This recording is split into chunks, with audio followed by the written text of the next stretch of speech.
Hello everyone, I am Dr. Tanu Jasuja. Welcome you all in the next series of podcasts by Mamta, focusing on another area of public health, urbanization and urban health. With the rapid pace of urbanization, urban health has emerged as one of the most significant area of concern. More than 55% of world's population live in urban areas with lack of basic amenities affecting the health of urban population. Today, we have with us public health expert with more than 2 decades of experience with a vast experience in urban health issues, Dr. Suresh Kumar Rathi. Sir, would you like to give a brief introduction to our audience? Thank you, Dr. Tanu, for this wonderful introduction and the topic. So let me introduce myself first. I began my career as a healer for individual patients. That means I have completed my MBBS way back in around 3 decades, then become a disease detective for population again way back around 2 decades, and now moving forwards in the management of myriad public health issues. So in fact I did the basically PhD in health management, which is generally we can say that a healer for the community. So started with my career as an individual patient, then become disease detective, and now moving towards the overall managing the issues of the community. In brief, I have an experience of around more than 25 years as a physician, as a researcher, as an implementer, as a teacher, as a trainer, and program and project designing and implementation in the health and development sector, with a special focus on epidemiology, research, urban health and climate change. Thank you, sir, for the wonderful introduction. So let's listen from Dr. Rathi why there is need of urbanization and what are the specific issues. Thank you, Dr. Tanu, for this wonderful question. Let me define the urbanization, what one can understand from urbanization. Urbanization refers to the mass movement of population from rural to urban areas and the subsequent changes in the urban structure, which creates a significant impact on its climate and on its population. In brief, urban areas occupy around 3% of Earth's surface with more than 50% of world's population. Developing countries are responsible for 95% of world's urban population growth. Just take this example in a layman's term. In 1950, there were only 746 million urban population. But in 2009, the population crossed the rural population, which becomes around 3.42 billion. This is, just think that it's around 5 times rise in just 60 years from rural to urban population. And let me tell you one more thing. In 2015, so let's just around 25 years now onward, out of 10%, 7% will be living in urban areas. So 70% population will be in urban areas living in around 2 decades, next 2 decades. Now just think on the scenario in urbanization in India. If you look at the census of 1951 and compare with the 2011, our last census, there's a massive rise in the urban population, which is from 17% to 31%.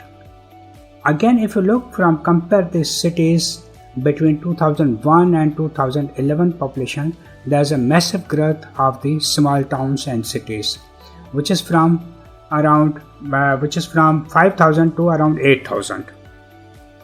Now, if you compare the population growth between two census, to our last census, it's around 32% rise of the population from urban population from 2001 to 2011, while it's around only 12% rise of the population from rural areas. So now there's a massive rise of the population, which means it comes with the challenges also for the urban areas. So there are various challenges. Let's say challenges starts from the initial basic challenges are lack of water, lack of sanitation, household fuels, housing facilities, safe neighborhood, and even air quality, traffic safety, even if it with regards to disease, emerging issues of diseases, workplace safety, overall global climate change effect, access to health care, and women's health equity and safety also. And overall, it's basically leading to demographic shift or demographic change. So, this is overall issues. Now, certain cities have some specific issues also. Particular cities have particular issues also. In broader, I can say that livelihood or urban unemployment issues which vary from city to city. Infrastructure wise, like roads and infrastructure and other living standard of the facilities from the urban varies from one urban area to other urban area. Increase in the use of drugs, it is also an upcoming problem in the cities. Increase population of the migrants, which leads increased number of slum areas, especially this is true for Mumbai, big cities, for Mumbai, Kolkata and Delhi. And above all, there are other issues of climate change like flood, air pollution, extreme temperature, including heat wave and cold waves. These are some other issues. Yes, absolutely. These challenges are being faced by the urban people. Sir, what do you think? What are the health-related issues for the urban areas? Now, if you look in a broader way, what are the challenges are emerging public health issues for the urban areas? So, number one is migration, which may lead to rapid urbanization, which may due to some rain or drought condition. So, migration has its own effects. We'll discuss in detail. Major climate change issues are also extreme heat, extreme cold wave and flood. Recently we have seen flood in the Bangalore also. So we have a history of around every 3 to 4 years there is a flood. Flood in Mumbai, flood in Chennai, flood in Surat. So recently we have a flood in Hyderabad and then Bangalore. Rise of non-communicable diseases, especially diabetes and hypertension, and new and resurgent infection, especially in case of COVID, we can think COVID is disease. And cities or population growth also may come with the crimes also. So number of crimes also increase in the cities. Even road traffic accidents and drug addictions also. So let me discuss few issues in detail. First is migration related issues. So India is urbanizing very fast. In brief, if I can say that every minute there are 30 people migrate from village to a city. By definition, we all are migrants, but only time period varies. So there might be interstate migration, intercity migration, and intra-country migration also. I will give you one example of migrant workers. So let's say one person is coming from any state, either UP or Bihar, to their livelihood in the Delhi state. So person might have some infection, positive for some infection at that time while he is coming to work in the city, in the metro area. So where he will live now, he has basically migrated to the Delhi area. So he has to find his place for living, and he live initially because he does not have much money. So he live in the slum areas, and slum areas is also known as epicenter of the epidemics. And slum areas also lack of other facilities like urban health centers, public transports, waterlogging issues, waterborne diseases, vector-borne diseases, and lack of green and recreational spaces. I will basically say that slum areas are symbolizes the vulnerability. So this person is more vulnerable to the issues. In fact, in brief, I can say that rural poverty migrating as urban poverty. Now he has to find the basically place to work. So he may work initially in construction work, and then other work, whatever work facilities may be available. So this work facility may carry some occupational hazards to this person. Yeah. He has to live. So person is living and basically shifting like hours. So there is a room of 10 by 10, and in then 10 by 10 room, 4 to 6 persons are living. Some persons are working in the night, so they are coming in the morning and they live till night and they go for the work in the night. Some persons are living in the morning, they come to the for work. So in a way they are changing their timings and shifts. So in one room, 10 by 10 room, 20 persons are living. So you can say that what are the facilities of living condition and how they are basically if they're in their compound or in their home, in their room, what are the facilities available, like water storage facilities and how they're taking food. So in fact, this may have attract some infection and respiratory disease and also some mental issues. Yeah, quite challenging. So now sometimes the worker also finds some basically time also their leisure time, so they may see their mobile basically with their they use their time with friends, and sometimes they visit to some brothel areas, so they may catch infection like sexually transmitted infections or HIV AIDS. So means again health issues. So in fact, migration is a big public health challenge, big public health issues. Migrants are the link with the moment of infection in or infection out. Let's say these workers, while going to their homes back, they carry infection from the city towards their own area. So sometimes when they are coming, they carry in the infection, and when they go out, they carry the infection with them and infecting to their family members. So migrant health management is a challenge.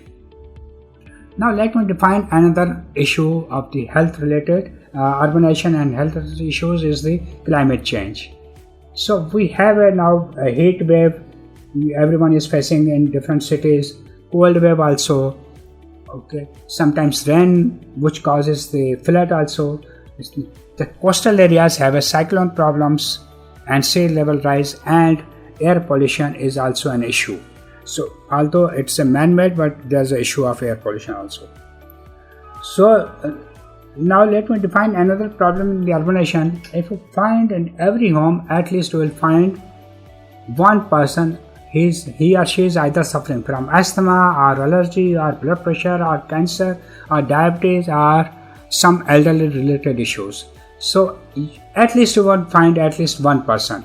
So that means the prevalence of NCD is huge among the urbanization population. If you look at around 20 years data, so prevalence of NCDs, hypertension, diabetes is rise around 4 to 5 times. There are other new infections also. In case of recently we have a COVID and it's still going on. COVID right now it becomes endemic, but it's going on. If you look at the crime, what are the other issues in the cities? So we can say that there's a safety issues for girls, females, there's a crime issues, road traffic accidents, other educations issues related, and then cultural issues also. These challenges have changed the disease pattern a lot, sir. One has to change the lens to look at these health concerns. Sir, in your expert opinion, what do you think how these problems and issues can be addressed? Yeah, I think the solution is basically simple. But in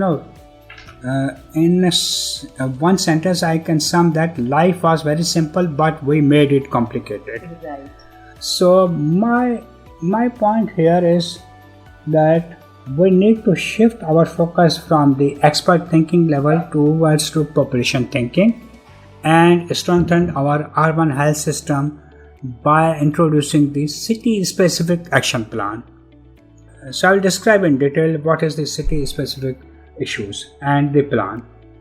So let me define the urban health.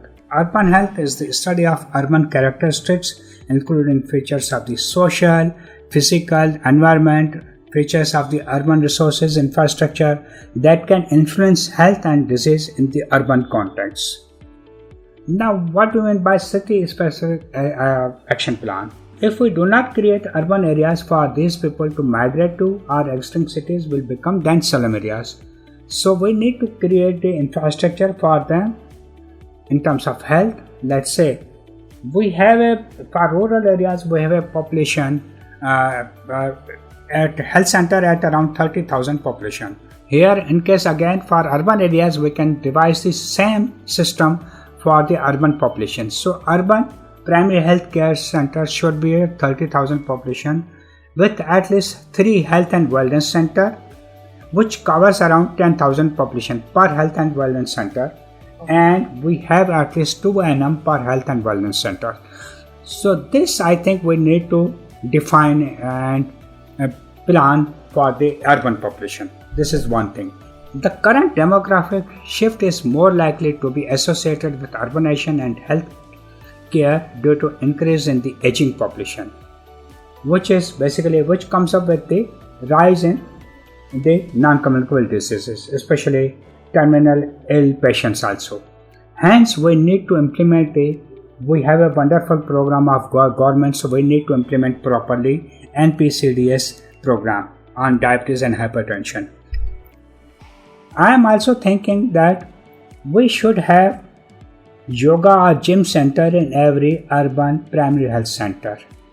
People may come for maybe for half an hour, just do their regular exercise and then go back.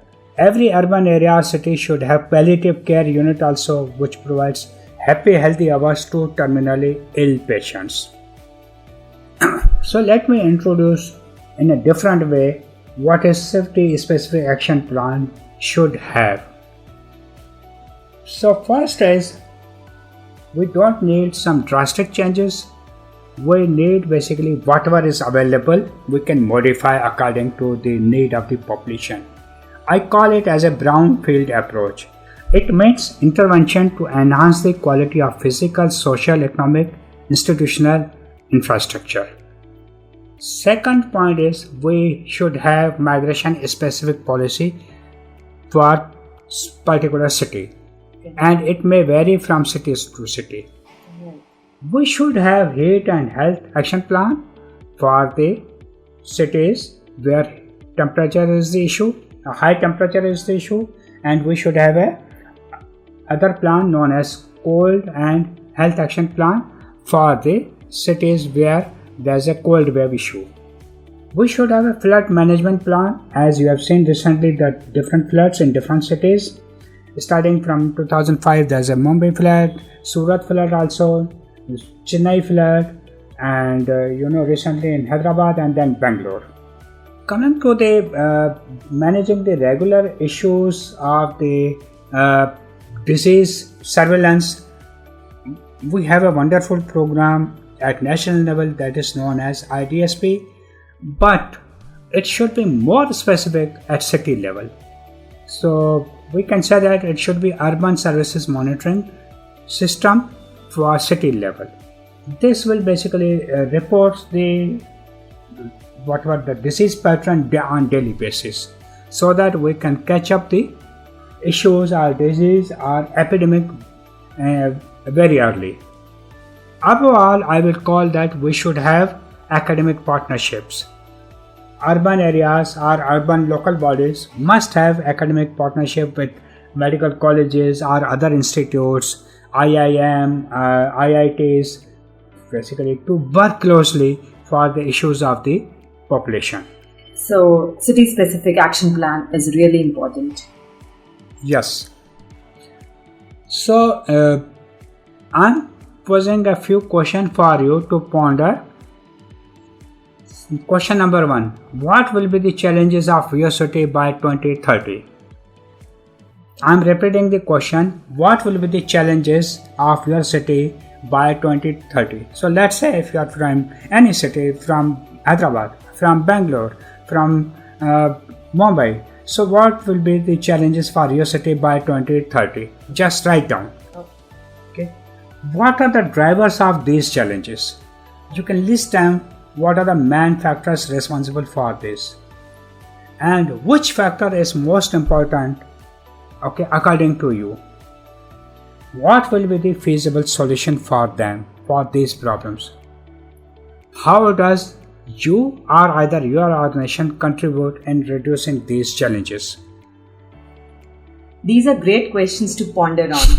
We would like our audience and professionals to share their thoughts on these questions. At last, sir, what are the takeaways for the audience today?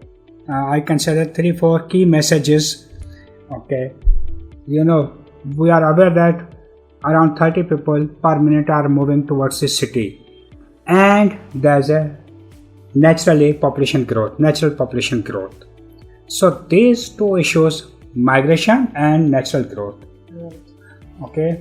are basically for particular cities. But we don't have infrastructure for health, and we don't health services are not at pace with access to these services. Second point is we have already huge burden on already our weak public health system. Okay. Third message is we have a shortage of trained workforce for health. And the last important point, every city is different and the success of city-specific urban health program under National Urban Health Mission depends on the city-specific planning considering the complexity of the local factors.